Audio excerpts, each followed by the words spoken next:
കേരളം പിന്നാക്കമാണെന്ന് പ്രഖ്യാപിച്ചാൽ കൂടുതൽ കേന്ദ്ര സഹായം നൽകാമെന്ന പരാമർശത്തിൽ മലക്കം മറിഞ്ഞ് കേന്ദ്രമന്ത്രി ജോർജ് കുര്യൻ.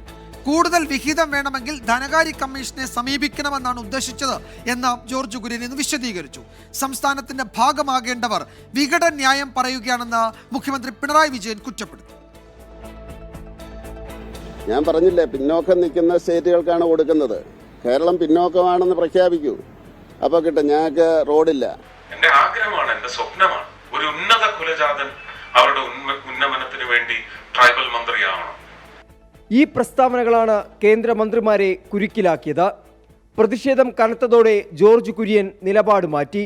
കേരള സർക്കാരിന് കൂടുതൽ വിഹിതം വേണമെങ്കിൽ ധനകാര്യ കമ്മീഷനെ സമീപിക്കണമെന്നാണ് താൻ പറഞ്ഞതെന്ന് വിശദീകരണം.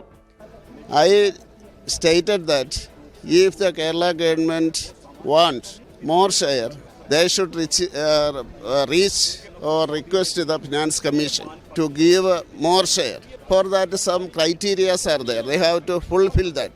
Then the government of India will act accordingly. That is what I sent. കേന്ദ്രമന്ത്രിമാർക്കെതിരെ മുഖ്യമന്ത്രി പിണറായി വിജയനും പ്രതിപക്ഷ നേതാവ് വി ഡി സതീശനും രംഗത്തെത്തി. എത്രമാത്രം വിചിത്രമായ വാദഗതികളാണ് ചിലര് ഉയർത്തിയത് എന്നത് നാം കണ്ടതാണ്. എത്ര അപഹാസ്യരാവുകയാണ് അവർ തന്നെ അതിലൂടെ എന്നതും കാണേണ്ടതായിട്ടുണ്ട്. രണ്ട് കേന്ദ്രമന്ത്രിമാരുടെയും പ്രസ്താവനകൾ അപക്വമായ പ്രസ്താവനയാണ്. ഇവരുടെ കുടുംബത്തിൽ നിന്ന് തറവാട്ടിൽ നിന്ന് എടുത്തു കൊടുക്കുന്ന ഔദാര്യമാണോ സംസ്ഥാനത്തിന് കിട്ടുന്നത്? ജോർജ് കുര്യനെ സംരക്ഷിച്ച BJP സുരേഷ് ഗോപിയുടെ പരാമർശത്തിൽ വ്യക്തത വരുത്തിയില്ല. സാമ്പത്തിക രംഗത്ത് നമ്മുടെ അരാജകത്വം, നമ്മുടെ സർക്കാർ കാണിക്കുന്ന കെടുകാര്യസ്ഥത, ഇതെല്ലാം തന്നെ ചർച്ച ചെയ്യപ്പെടണം എന്നുള്ളതാണ് ഭാരതീയ ജനതാ പാർട്ടിയുടെ ആവശ്യം. ശ്രീ ജോർജ് കുര്യൻ പറഞ്ഞതിന് ഞങ്ങൾ അംഗീകരിക്കുന്നു.